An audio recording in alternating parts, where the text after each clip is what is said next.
The bustling city streets were a symphony of organized chaos, a place where millions of stories unfolded every single second. But on this particular Tuesday, one story was about to take a dramatic, life-altering turn. Our tale begins not with a hero in a cape, but with a man in a worn-out jacket, navigating the morning rush. Tease was Mark, a single father whose world revolved around his 6-year-old daughter, Lily. His days were a tightrope walk of balancing a modest-paying job, school runs, and the endless list of parental duties. To the world, he was just another face in the crowd, his quiet strength and unwavering dedication known only to his little girl. Meanwhile, across town, in a sleek high-rise that scraped the sky, Eleanor Vance was commanding a boardroom. As the CEO of a tech giant, her name was synonymous with success. Dressed in a power suit that was as sharp as her intellect, she was the epitome of control and ambition. Her life was a meticulously planned schedule of meetings, deadlines, and high-stakes decisions. She was admired, sometimes feared, but rarely did anyone see the woman behind the formidable title. To her, the city below was a landscape to be conquered, its people just data points on a chart. She had no idea her meticulously crafted world was about to collide with Mark's simple, love-filled existence. As Eleanor left her office, heading to a crucial investor meeting, she decided to walk the few blocks. The crisp air, she thought, would clear her head. She strode confidently, her mind already rehearsing her pitch, oblivious to the world around her. She was a queen in her concrete kingdom. At that very moment, Mark was on his way to pick up a special birthday cake for Lily. It was a little more than he could afford, but seeing Lily's eyes light up was a currency he valued above all else. He clutched the small, hand-drawn card Lily had made for him that morning, a simple treasure that grounded him. That's when chaos erupted. A screech of tires tore through the city's hum. A delivery truck, its brakes having failed, careened wildly, swerving onto the very sidewalk where Eleanor was lost in thought. Time seemed to slow down.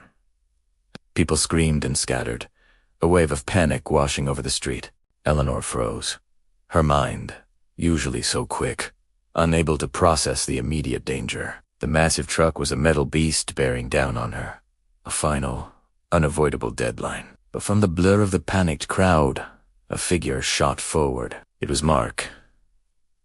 He didn't think, equistacked. In a split second, driven by a pure, protective instinct honed by years of fatherhood, he wrapped his arms around Eleanor, using his own body as a shield and leveraging his momentum to shove them both out of the truck's destructive path. They tumbled hard onto the pavement, a tangle of limbs and sheer adrenaline, just as the truck smashed into the storefront where Eleanor had stood a second before. The sound of shattering glass and crunching metal was deafening. A cloud of dust and debris settled. A moment of stunned silence hung in the air before the symphony of the city resumed, this time with sirens wailing in the distance. Eleanor lay on the ground, gasping for air, her heart hammering against her ribs. The scent of dust and fear filled her nostrils. She was alive, shaken, bruised, but alive. She looked up at the man who was now slowly getting to his feet. His face etched with concern. He had a scrape on his cheek, and his jacket was torn. "Are you okay?" he asked, his voice steady despite the chaos. "Are you hurt?" Eleanor, still in shock, could only nod mutely. Her meticulously planned life had just been saved by a complete stranger. She watched as he helped another person who had fallen nearby, his movements calm and reassuring amidst the growing crowd of onlookers. Paramedics and police began to arrive, their professional urgency taking over the scene. Eleanor finally found her voice, wanting to thank him, to understand who this man was, this guardian angel in a worn jacket.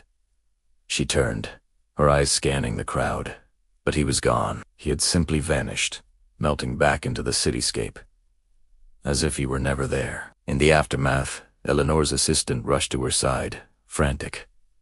"Miss Vance, are you all right? We have to get you to a hospital."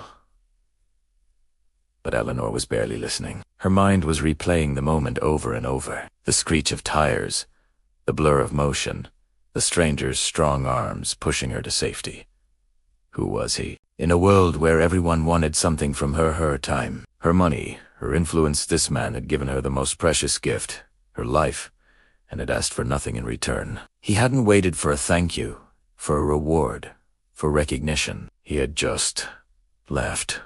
The incident became a headline. Mysterious hero saves tech CEO, Eleanor Vance.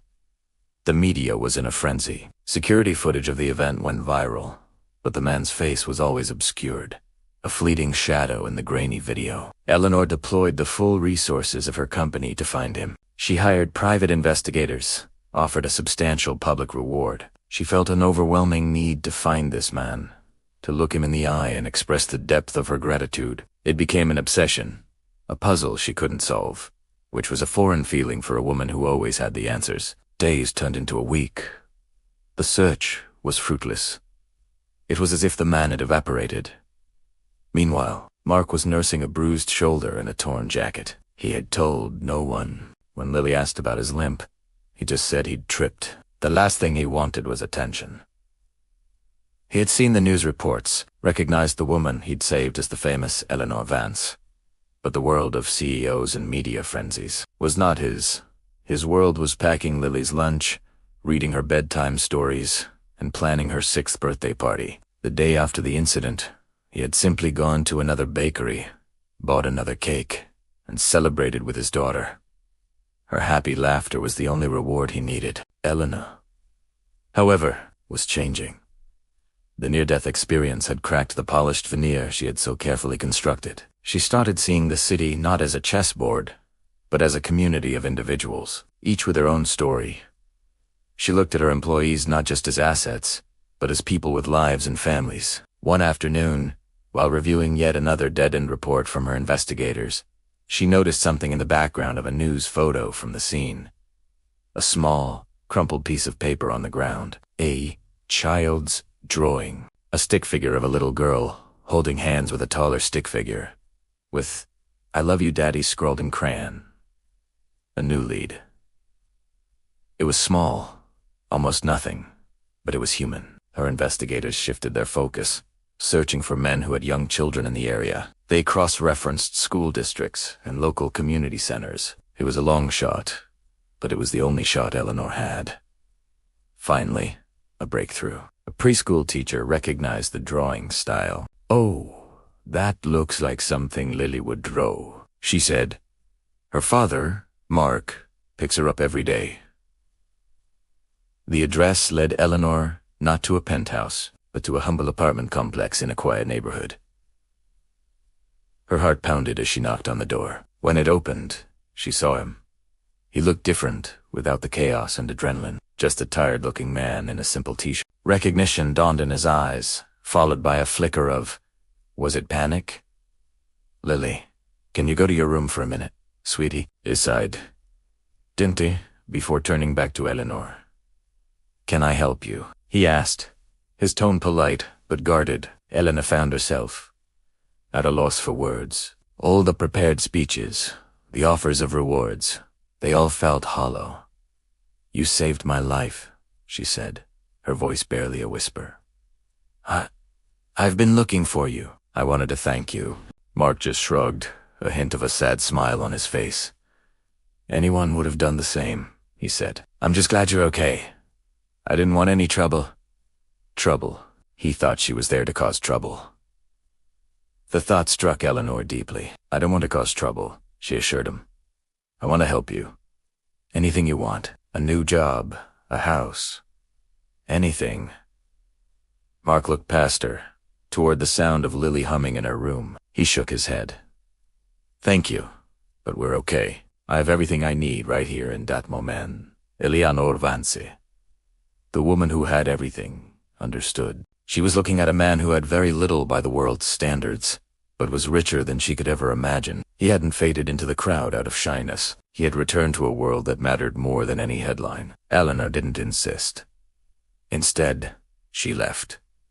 But the story doesn't end there. A few weeks later, the community center near Mark's apartment received a massive, anonymous donation, enough to fund its after-school programs for a decade. A new scholarship fund for single-parent families was established at the local college, also funded anonymously. Eleanor never revealed Mark's identity. She protected his peace, the very thing he valued most. She had found her hero, and in doing so, She'd found a new direction for her own life. She continued to be a powerful CEO, but now she led with compassion, seeing the faces in the crowd, remembering that a hero could be anyone, even a single dad in a worn-out jacket, whose greatest treasure was a daughter's hand-drawn card. And that, in itself, was a story worth telling. Thank you for watching.